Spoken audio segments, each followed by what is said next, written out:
बांग्लादेश मेरा है, दूसरा कहाँ है?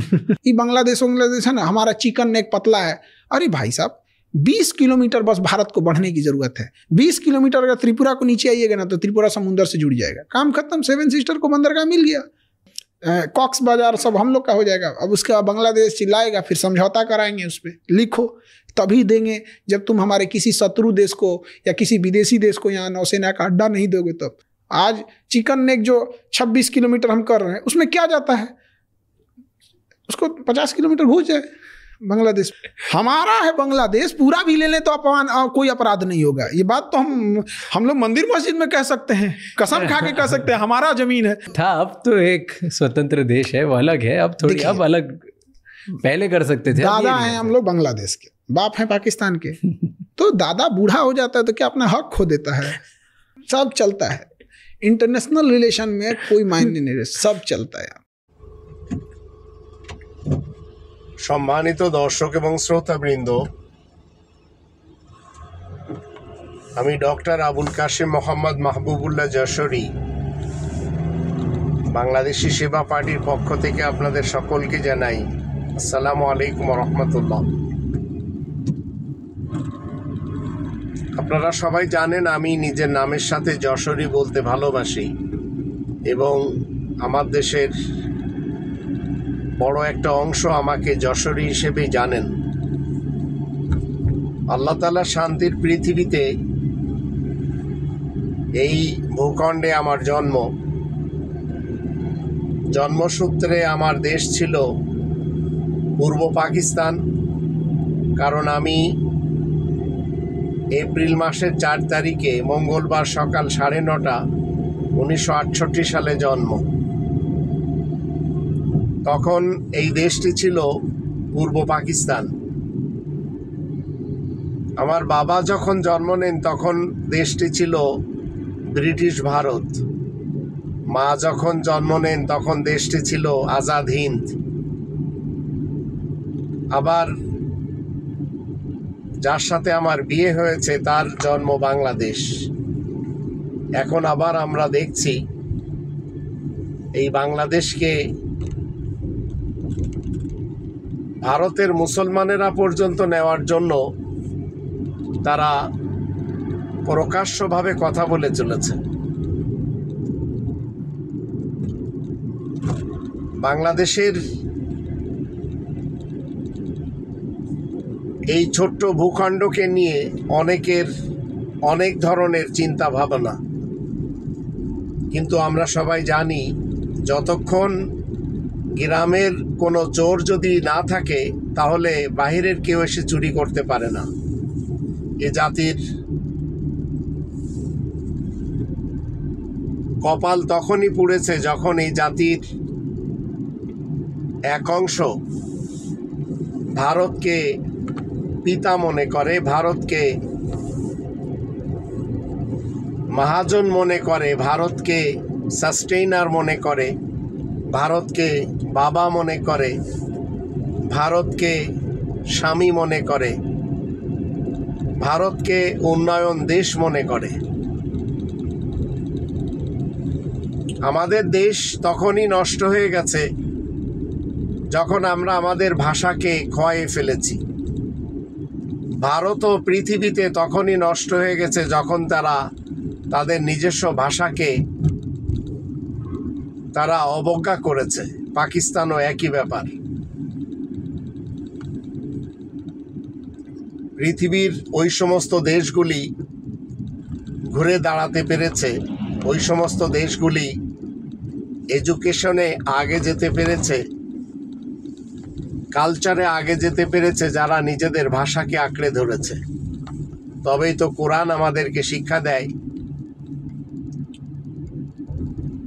22 নম্বর আয়াত আর সূরা নম্বর 30 নম্বর সূরা রোম এর 22 নম্বর আয়াতে অমিন আয়াতি খালকুস সামাওয়াতি ওয়াল আরদ ওয়া ইখতিলাফু আলসিনাতিকুম ওয়া আলওয়ানিকুম ইন্না ফি যালিকা লাআয়াতিল লিল আলিমিন।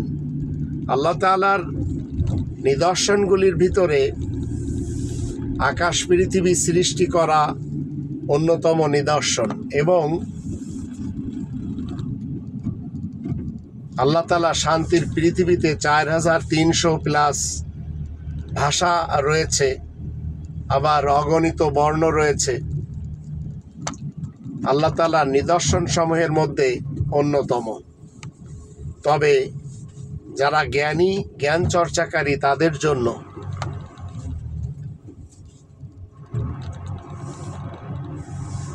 এখন আমরা জাপানকে যদি দেখি, তারা সব কিছু নিজেদের ভাষায় পড়ায়। আমরা যদি ইউরোপের দেশগুলি দেখি, সবাই নিজ নিজ দেশের ভাষায় সন্তানদেরকে শিক্ষা দেয়। এখন আমি যে জায়গা পাসিং হচ্ছি, এটি জার্মানের একটি গ্রাম। এই জার্মান আজ উন্নত, এরা নিজ ভাষায় সব কিছু করে। ঠিক একই কায়দায় যেসব দেশগুলি নিজেদের ভাষাকে অবজ্ঞা করেছে, সেই সব দেশগুলি অশিক্ষিত এবং মূর্খ থেকেছে, তারা উন্নত হতে পারেনি। যেমন ভারত, পাকিস্তান, বাংলাদেশ। আমাদের দেশে প্রত্যেকটি গ্রামে রয়েছে সরকারি স্কুল। সেই স্কুলগুলিতে যখন আমরা দেখি, সেই প্রাইমারি স্কুলগুলির পিছনে সরকারের কোটি কোটি টাকা ব্যয় হয়। অগণিত স্কুলের টিচাররা তারা ঠিক মতো পড়াশোনা করায় না। তারা অনেকে তো তাসও খেলে, অনেকে লুডো খেলে, অনেকে গল্প করে সময় পাস করে দেয়।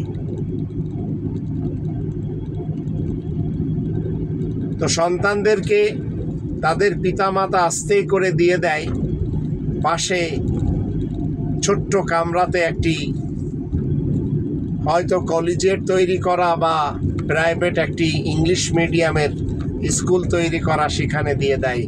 আর মোটা অঙ্কের ফিসও সেখানে দিতে হয়। তো যে জাতি নিজ ভাষা ছেড়ে ইংরেজি ভাষায় চলে গেছে, যে জাতি নিজ ভাষার মর্যাদা না দিয়ে অন্য ভাষার মর্যাদা দেওয়ার চেষ্টা করেছে, সেই জাতি সুশিক্ষায় শিক্ষিত হতে পারেনি। তার ভিতরে সবচেয়ে বড় উদাহরণ আমাদের এই ছোট্ট বাংলাদেশ। এখানে ধর্মের যত খোয়ার আছে মাদ্রাসা, সেখানে উর্দুতে পড়ানো হয়, ফার্সি, আরবি এইসব শিক্ষা দেওয়া হয়। আর স্কুল তৈরি করা হয়েছে ইংলিশ মিডিয়ামের। তো যারা এই সব জায়গা থেকে পড়ে, এরা না পারে ঠিকমতো বাংলা ভাষা বলতে, আর না পারে ঠিকমতো ইংরেজি, আরবি, উর্দু, ফার্সি বলতে। তো ভারতের যে সমস্ত হিন্দু নেতারা বাংলাদেশকে দখল করার জন্য চেষ্টা সাধনা করে চলেছে, সেই রকম একজন খান স্যার বিহারের, তিনি নিজেও চাচ্ছেন যে বাংলাদেশ ভারতের পেটে চলে আসুক এবং ভারত কবজা করে নিক।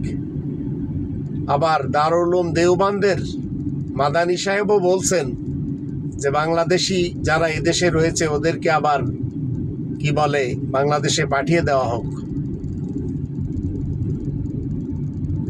আবার শতাব্দীর শ্রেষ্ঠ মীর জাফর খ্যাত আসিফ নজরুল বলেছিলেন যে দেশে 26 লক্ষ ভারতীয়রা চাকরি করে। আজ কোথায় তারা?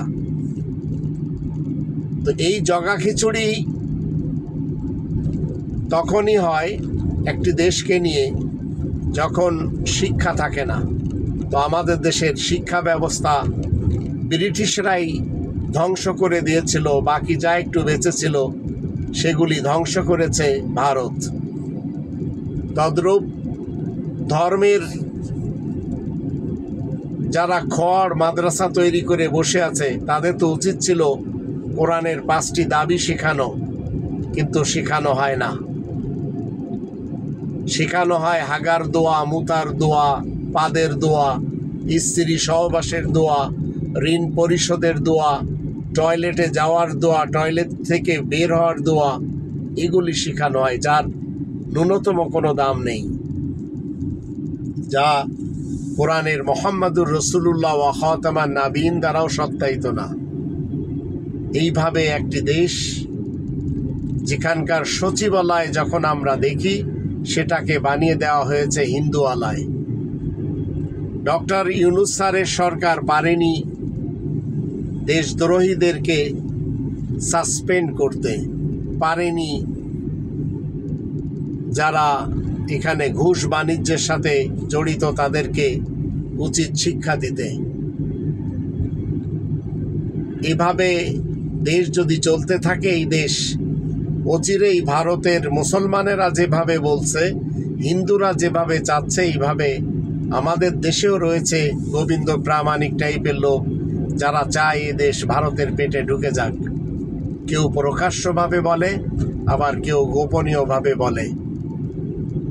আবার ভারতের গোয়েন্দা সংস্থা র যেভাবে আমাদের দেশে কাজ করে পৃথিবীর অন্য কোনো দেশে পারে না।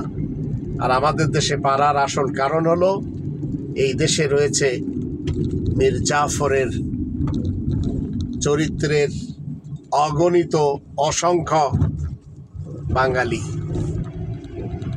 যারা অল্প টাকাতে বিক্রি হয়ে যায়। যদি যে দেশে এই ধরনের মন মানসিকতার লোক রয়েছে, সে দেশটি সবাই সবল দিতে চায়। আমাদের চিন্তা করতে হবে, এই দেশ নতুনভাবে আল্লাহ আমাদের হাতে দিয়ে দিলেন। 1400 থেকে 1600 শহীদদের কারণে আবার অগণিত গাজী যারা অঙ্গহানি হয়ে আছেন, কিন্তু একটি বছরও যেতে পারল না এই জাতি অকৃতজ্ঞ যে তাদেরকে ভুলে গেছে। আবার মাথাচাড়া দিয়ে উঠছে বিএনপি মার্কা মুসলমান, আওয়ামী লীগ মার্কা মুসলমান, সেই মওদুদি মার্কা মুসলমান, কিন্তু বাংলাদেশি হয়ে কেউ কথা বলছে না। তবে বাংলাদেশি সেবা পার্টির কথা ভিন্ন। আমাদেরকে এই ভূখণ্ডের সাথে আল্লাহ তাআলার যে বিধান, সেই বিধানকে জুড়ে দিতে হবে। যখন আমরা এটি পারব, তখন আমরা সবাই শিক্ষিত হব। আমাদের মাঝে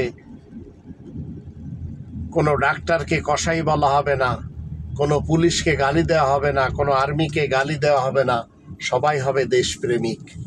তাই আসুন আমরা সবাই বাংলাদেশি সেবা পার্টির ছায়াতলে এসে এই ভূখণ্ডকে আমরা আপন মনে করি। আর যারা এখানে ব্যবসার জন্য লুটে পুটে ভিন দেশে টাকা পয়সা নিয়ে বাড়ি ঘর গাড়ি বাড়ি সব করে বসে আছে, ওদের থেকে আলাদা হয়ে যাই। আল্লাহ আমাদের সেই তৌফিক দান করুন, আমরা যেন কোরআনের 5টি দাবি মেনে সেই মতে জীবন কাটাতে পারি। আর 1 নম্বর দাবি হচ্ছে কোরআনের শতভাগ এই কনস্টিটিউশনকে বিশ্বাস করতে হবে। 2 নম্বর দাবি এই সংবিধানের ভাষায় এই কোরআনকে পড়া শিখতে হবে। 3 নম্বর দাবি এই কোরআন নামক সংবিধানের যাবতীয় কিছু মাতৃভাষায় জানতে হবে। 4 নম্বর দাবি এই সংবিধান মতে জীবন কাটাতে হবে। আর 5 নম্বর দাবি এই সংবিধানের তাবলীগ করতে হবে। আল্লাহ আমাদের সবারই সহায় হন।